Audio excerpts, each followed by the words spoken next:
Hi hello welcome back to Harshita's cooking channel. Mango ಅಂದರೆ ಯಾರ್ಯಾರಿಗೆ ಇಷ್ಟ ಇಲ್ಲ ಹೇಳಿ. ಸೊ ಇವತ್ತು ಮ್ಯಾಂಗೋಲೇ ಒಂದು ರೆಸಿಪಿ ಮಾಡ್ತೀನಿ. Simple and easy mango kesari bath. ಇದು ಮಕ್ಕಳಿಗೂ ತುಂಬ ಇಷ್ಟ ಆಗುತ್ತೆ. ಮ್ಯಾಂಗೋನು ಸ್ವೀಟ್ ಇರುತ್ತೆ, ಶುಗರ್ ಏನು ಜಾಸ್ತಿ ಹಾಕೋ ಹಾಗಿಲ್ಲ. ಸೊ ಒಂದು ಸಲ ಟ್ರೈ ಮಾಡಿ ನೋಡಿ. ಈಗ ಮ್ಯಾಂಗೋನ ವಾಶ್ ಮಾಡಿ ಸ್ಲೈಸ್ ಮಾಡಿ ಇಟ್ಕೊತಾ ಇದ್ದೀನಿ. ಕ್ಯೂಬ್ಸ್ ಥರ ಸ್ಮಾಲ್ ಪೀಸಸ್ ಮಾಡಿ ಇಟ್ಕೊಳ್ಳೋದು. ಈಗ ಒಂದು ಪ್ಯಾನ್ಗೆ ತುಪ್ಪ ಹಾಕ್ಕೊಳ್ಳಿ. ಒಂದು ಬೌಲು ರವೆ ತೊಗೊಂಡಿದ್ದೀನಿ ನಾನು. ಅದನ್ನು ಇವಾಗ ತುಪ್ಪ ಒಂಚೂರು ಬಿಸಿ ಆದಮೇಲೆ ರವೆ ಹಾಕ್ತಾಯಿದ್ದೀನಿ.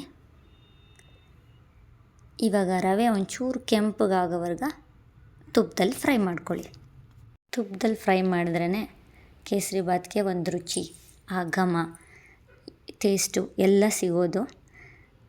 ಸೊ ಆದಷ್ಟು ತುಪ್ಪದಲ್ಲೇ ಫ್ರೈ ಮಾಡಿ ಇಟ್ಕೊಳ್ಳಿ. ಈಗ ರವೆ ಎಲ್ಲ ಸ್ವಲ್ಪ ಕೆಂಪಗಾಯಿತು. ಈಗ ಸ್ಲೈಸ್ ಮಾಡಿ ಕ್ಯೂಬ್ಸ್ ಮಾಡಿ ಇಟ್ಕೊಂಡಿರೋ ಮ್ಯಾಂಗೋನ ಅದಕ್ಕೆ ಹಾಕಿ ಸ್ವಲ್ಪ ಫ್ರೈ ಮಾಡ್ಕೊಳ್ಳಿ. ಒಂದು 5 ಮಿನಿಟ್ಸು ಫ್ರೈ ಮಾಡಿ ಇಟ್ಕೊಳ್ಳಿ. ಇದಕ್ಕೆ ಬಿಸಿನೀರು ಮುಂಚೆನೇ ಕಾಯಿಸಿಟ್ಕೊಳ್ಳಿ. ತಣ್ಣೀರು ಹಾಕಿದ್ರೆ ತುಂಬ ಗಂಟಾಗ್ಬಿಡುತ್ತೆ. ಸೊ ಈಗ ಬಿಸಿನೀರು ಹಾಕ್ತಾ ಇರೋದು. ಬಿಸಿನೀರು ಹಾಕಿದ ತಕ್ಷಣ ಚೆನ್ನಾಗಿ ಸ್ಟಿರ್ ಮಾಡಿ, ಗಂಟು ಇಲ್ಲದೇ ಇದ್ದಂಗೆ ಚೆನ್ನಾಗಿ ಸ್ಟಿರ್ ಮಾಡಿ ಇಟ್ಕೊಳ್ಳಿ. ಈಗ ನೆಕ್ಸ್ಟು ಗಂಟು ಇಲ್ಲದೇ ಇರೋಂಗೆಲ್ಲ ಸ್ಟಿರ್ ಮಾಡಿಕೊಂಡೆ. ಇವಾಗ ಫೈನಲ್ ಶುಗರು ಅಳತೆ ಪ್ರಕಾರನೇ ತೊಗೊಳ್ಳಿ. ತುಂಬ ಸ್ವೀಟ್ ತಿನ್ನೋರು ಜಾಸ್ತಿ ತೊಗೊಳ್ಳಿ. ಸ್ವಲ್ಪ ಮೀಡಿಯಮ್ ಅಂದರೆ ರವೆ ಎಷ್ಟು ತೊಗೊಂಡಿದ್ದೀರ ಅದ್ರ ಕ್ವಾಂಟಿಟಿ ತೊಗೊಳ್ಳಿ. ನಾನಿವಾಗ 1 ಕಪ್ ರವೆಗೆ ಒಂದು 3/4 ಕಪ್ ಶುಗರ್ ತೊಗೊಂಡೆ. ಇವಾಗ ಶುಗರೆಲ್ಲ ಕರಗ್ತು. ಚೂರು ಏಲಕ್ಕಿ ಪೌಡ್ರು ಉದುರಿಸ್ಕೊಳ್ಳಿ. ಫೈನಲ್ ಟಚ್ಚು ತುಪ್ಪದಲ್ಲಿ ಗೋಡಂಬಿ ದ್ರಾಕ್ಷಿ ಒಗ್ಗರಣೆ ಹಾಕೋಣ.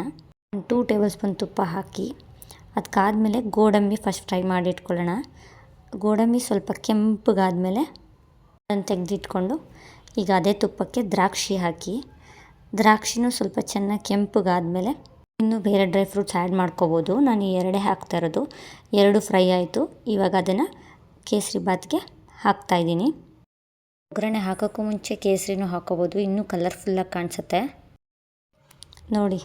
ಇವಾಗ ಮ್ಯಾಂಗೋ ಕೇಸರಿಬಾತ್ ಕಂಪ್ಲೀಟ್ ಆಯಿತು. ವಾಹ್, ಎಷ್ಟು ಯಮ್ಮಿಯಾಗಿ ಕಾಣ್ತಾ ಇದೆ. ಇದನ್ನು ನೋಡ್ತಾ ಇದ್ದರೆ ಈಗಲೇ ಮಾಡ್ಕೋಬೇಕು ಅನಿಸ್ತಿದ್ಯಾ? ಹೋಗಿ ಮಾಡ್ಕೊಳ್ಳೋಕ್ಕೂ ಮುಂಚೆ ಒಂದು ಕೆಲಸ ಇದೆ. ನನ್ನ ಚಾನಲ್ನ ಲೈಕ್, ಶೇರ್, ಸಬ್ಸ್ಕ್ರೈಬ್ ಮಾಡ್ಕೊಳ್ಳಿ. ತುಂಬ ರೆಸಿಪೀಸ್ ನಾನು ಆಲ್ರೆಡಿ ಶಾರ್ಟ್ಸ್ ವೀಡಿಯೋದಲ್ಲಿ ಹಾಕಿದ್ದೀನಿ. ಹೀಗೆ ಸಪೋರ್ಟ್ ಮಾಡ್ತಾಯಿರಿ ನನ್ನ ಚಾನಲ್ಗೆ.